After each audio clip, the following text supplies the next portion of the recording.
My boss tried to ruin my career, so I destroyed his company. It all started 3 years ago when I landed a job at one of the most prestigious marketing firms in the city.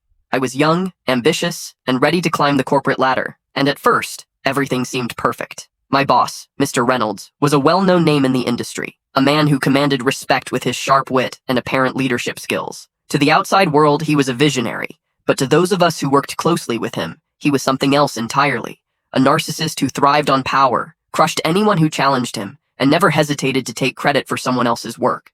At first, I tried to stay out of his way, focusing on my tasks and doing my best to impress the team. But little did I know, my success would soon make me a target.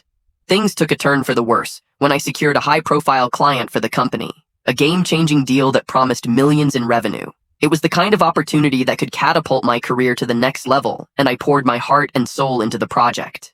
Weeks turned into months as I worked tirelessly to craft the perfect campaign. I barely slept, skipped meals, and sacrificed my weekends to ensure everything was flawless.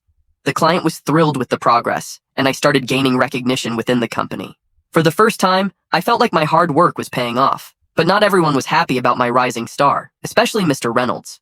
At first, his sabotage was subtle. He'd conveniently forget to forward me critical emails or accidentally schedule meetings without notifying me. I shrugged it off, thinking it was unintentional, but then things escalated. One morning, I arrived at the office to find my project files missing. Panicked, I searched everywhere, only to discover later that Reynolds had taken them and presented my work as his own during a board meeting. When I confronted him, he smirked and said, "You're good, but you're not ready for the spotlight. Let me handle this, and maybe you'll learn a thing or two."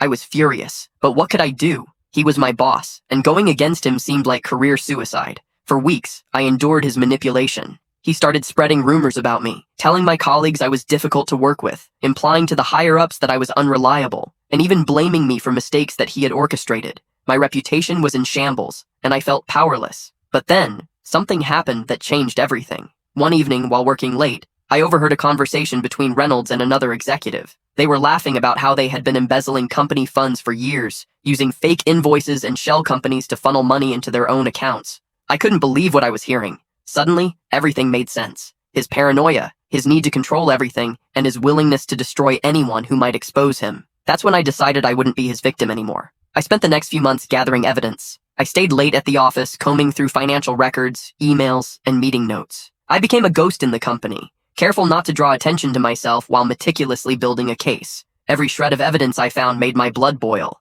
Millions of dollars siphoned off while employees were denied raises, unethical deals hidden behind layers of lies, and innocent workers fired to cover up his tracks. The more I uncovered, the more determined I became to bring him down. Finally, the day came to execute my plan. The company was hosting its annual gala, and Reynolds was set to receive an award for excellence in leadership. The irony was almost too much to bear. As he stood on stage, basking in applause, I quietly uploaded all the evidence to a secure server and sent it to key stakeholders, the media, and law enforcement.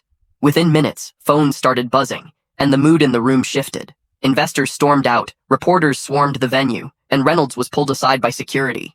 He tried to maintain his composure, but the look in his eyes told me he knew his time was up. The fallout was swift and brutal. The company's stock plummeted, major clients withdrew their contracts, and a federal investigation was launched. Reynolds was arrested, along with several of his accomplices, and the company was forced to declare bankruptcy. It was chaos, but amidst the wreckage, I found a sense of justice. I didn't just destroy his career, I dismantled the corrupt empire he had built, brick by brick.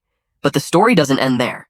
In the aftermath, I was approached by several former colleagues who thanked me for exposing the truth.